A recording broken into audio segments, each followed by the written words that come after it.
Why use a realtor? Why use a buyer's agent? There's hundreds of answers for that question because there's a lot of things that we do when we represent a buyer.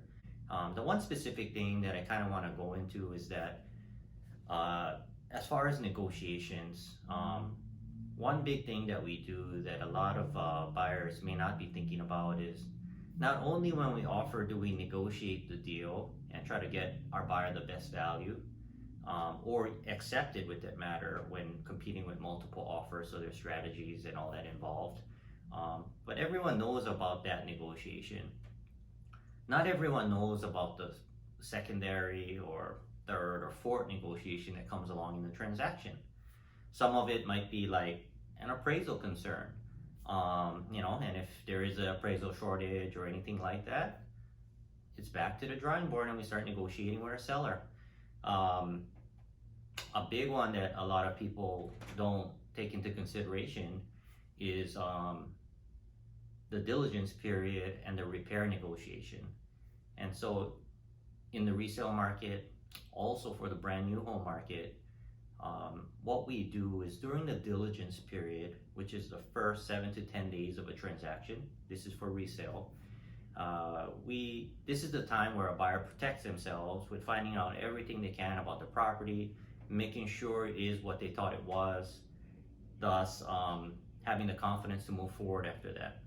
After that 7 to 10 day diligence period expires, there may be other contingencies, but theoretically that earnest money goes hard or potentially non-refundable for breach of contract. So the buyer can't just say, I changed my mind at that point. So that first 7 to 10 days are critical, and these are all the questions we're looking at. Again, flight patterns, school districts, crime reports, is there a railroad, is there radon in the soil? A lot of things that people don't think about. One of the most important things we do during diligence is hire an inspector.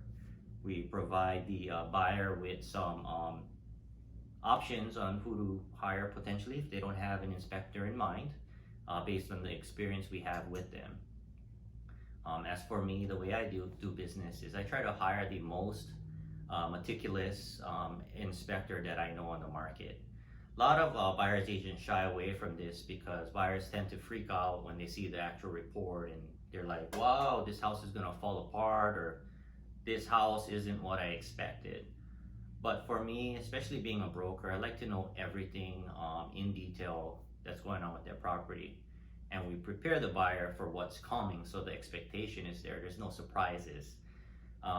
And with that, we also use that inspection, that report, as a negotiation tool when we ask for repairs.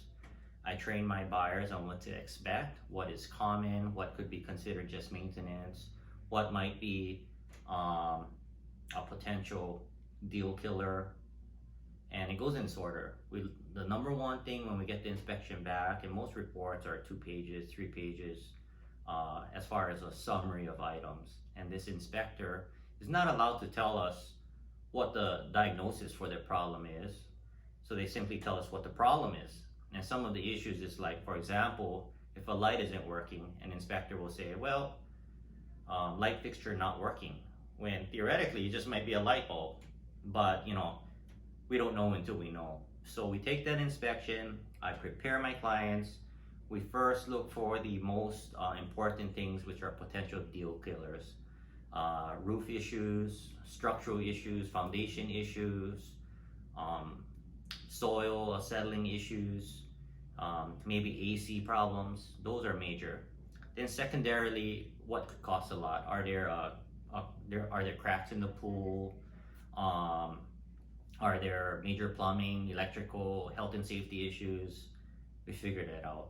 And then we get into the maintenance, which is a leaky faucet or toilet flapper that doesn't work, and all the rest of the details. So in that order.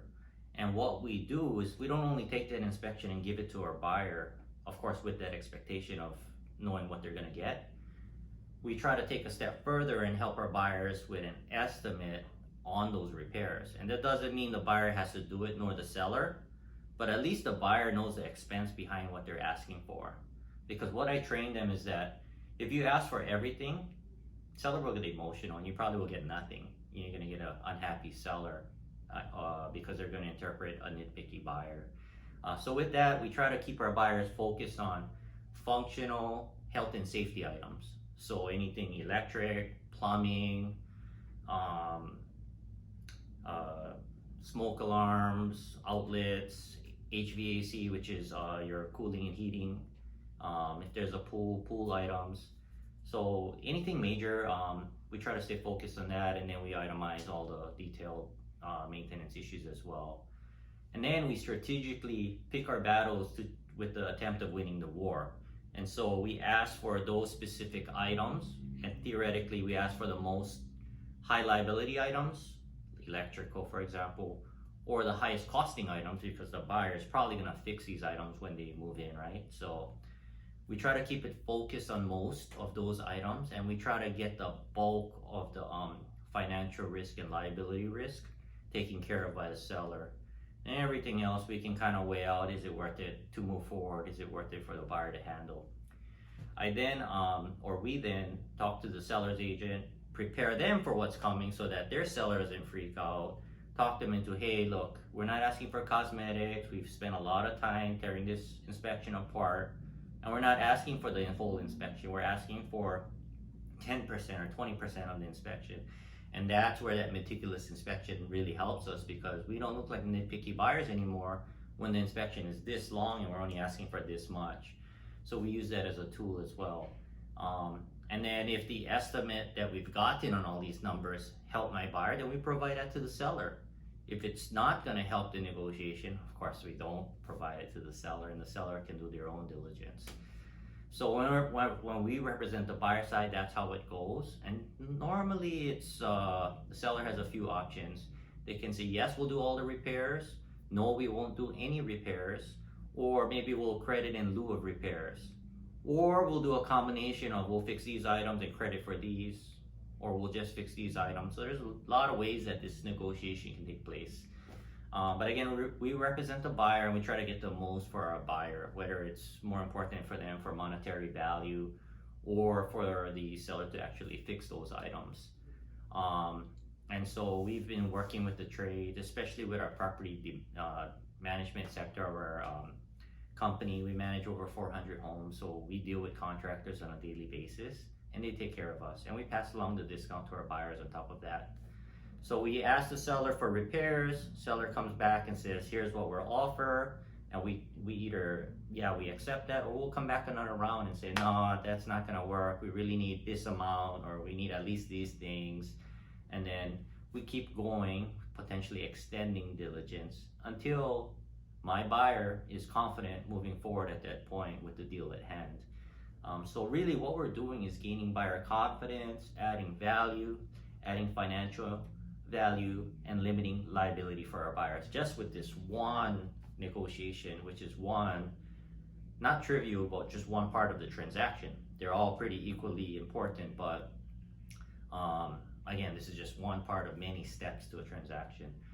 So long story short is, don't take your buyer's agent for granted. They're very important, especially when it comes to these items. And this is beyond just finding a house and getting it accepted. And then on top of that, you just want to remember that to get buyer representation, the fee is very nominal, if not free. And so sometimes the buyers will pass along a compliance fee or brokerage fee, because that's what their brokerage charges them. Or sometimes they'll waive it, or sometimes they'll just pay it out of pocket. So there's a lot of ways that happens, but theoretically, the fee is very nominal. I mean, we're talking about a few $100s to zero. So really consider using a buyer's agent. When you're going into a brand new home, same thing. Buyer's agents in today's world, because of the quality of construction going on, maybe it's a good idea to bring an inspector along for even a brand new home. And there's ways around it if the builder says we don't allow inspectors, which I'd rather not put on public social media or anything like that, but there's tricks around that as well. And then with that, we get the builder to fix almost all the things found, even the trivial ones. So use a realtor, stay safe, and make sure you use a good one when you do. It makes all the difference. Thank you, take care.